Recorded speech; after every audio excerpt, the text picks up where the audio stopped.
He who rejects God is acclaiming hell. Hell will not be our inheritance. Amen. In the name of Jesus. Amen. So that's exactly what it says.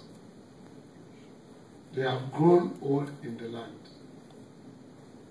and act corruptly and make carved images in the form of anything, and they do evil in the sight of the Lord God to provoke him to anger. Evildoers in the sight of God.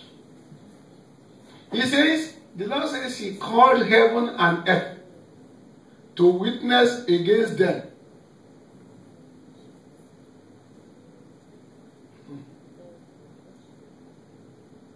That they will soon utterly be perished. What is the call of heaven and earth against somebody? Heaven is the seat of God. The earth is his footstool. So therefore, if heaven comes in with a curse, and the earth already is upsurging a curse, where would the person go in life?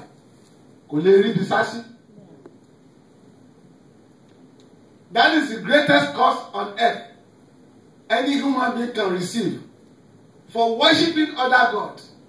God says he would invoke, he would declare heaven upon them in curse, and evoke, not invoke, but evoke earth upon them and curse, and both the curse of earth and the heavenly curse, it will meet them. Allah will be see how. Bow down your head. Tell it to God. Whatever you will do, you better take it seriously. That will cause God to reject you. Will never happen to you. Pray this prayer. When you are rejected by God, that person is finished.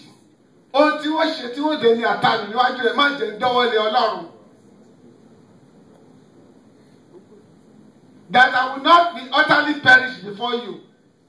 The punishment that God is declaring upon them is a total destruction, whatever it is that causes them to arrogate themselves as children of God where they are not.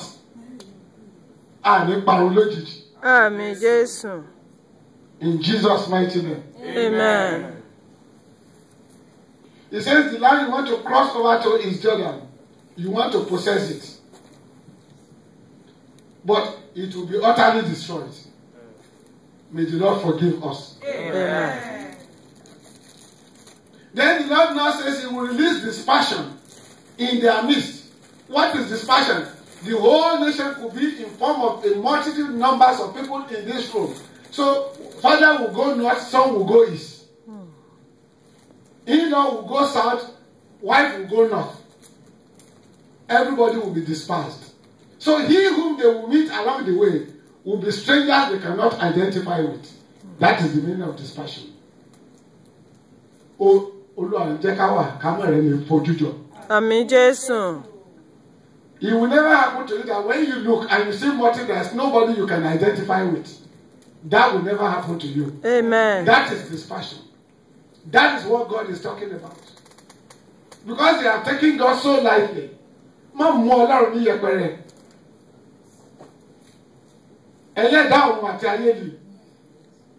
He is the maker of heaven and earth. Don't toy with him.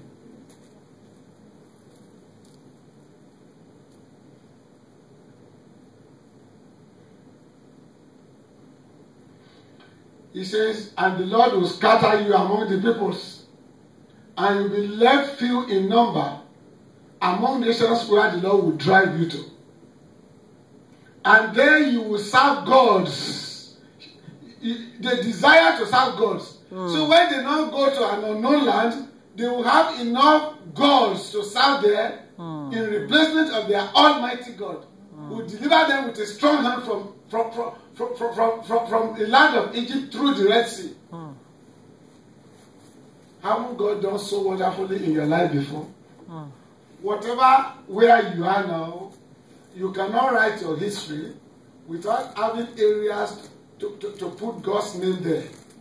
Right from your kindergarten, into your school years, into your marriages, into enmity in your in-laws, into enemy within your family, into your growing up to where you are now, into the present situation you are experiencing, enemy has not stopped. Then you will leave that God alone. You'll be serving other gods and bringing the name of God to the mud, not cherishing and glorifying Him.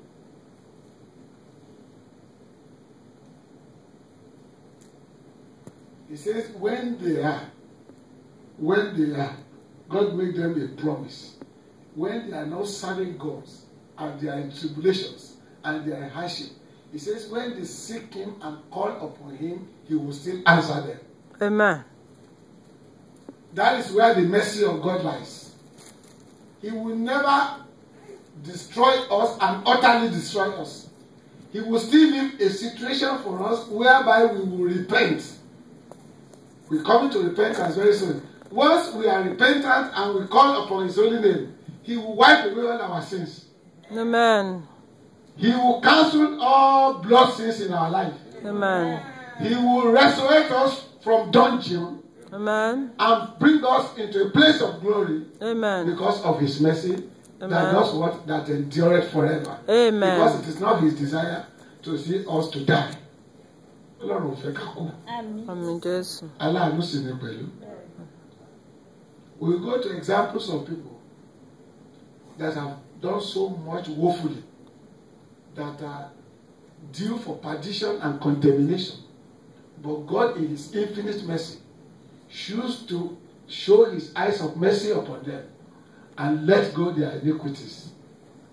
The Lord will bestow such a merciful eyes upon us. Amen. Amen, Jesus. Amen, Jesus. Amen. You and I have been the refuge of situations and circumstances whereby you look left and right, we go into our bedrooms, into our homes, in our cars. All we do is shedding tears every day of our life. As if that is the end, there shall be no way anymore. But the inside of you, God will be whispering to you. Say whispering. Whispering. That I am your liberator. Amen. And at the end of the day, whatever story that are stories of woes and sadness will become stories of joy. Your tears will be turned to joy. Amen. Your sorrow will be turned to happiness. Amen. Because your Lord is forever living. Amen. Jesus. Hallelujah. Hallelujah. Hallelujah. Hallelujah. Hallelujah. Hallelujah. We will combine certain virtues. Let's go to second lesson, Romans.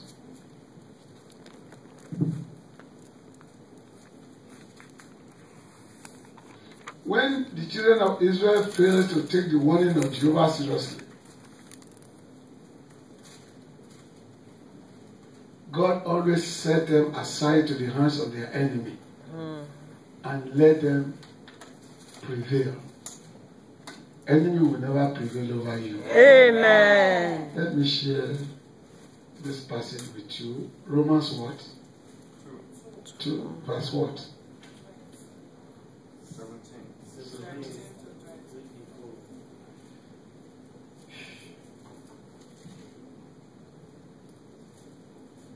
It says, indeed, right? You are called a Jew and rest on the law and make your boast in God and know His will and approve the things that are excellent, being instructed out of the law. Take hold of that. Now this says, and you are confident that you yourself, you are a guide to the blind, a light to those who are in darkness, an instructor of the foolish, a teacher of little children, babes. You are not claiming that you have the form of knowledge and truth in law. You therefore will teach another. Do you not teach yourself? False profession, false pastor, false worshippers, false ministers, false evangelism, false prophets and prophetesses. You preach that a man should not steal. Do you steal? You who say do not commit adultery, do you commit adultery? You who are born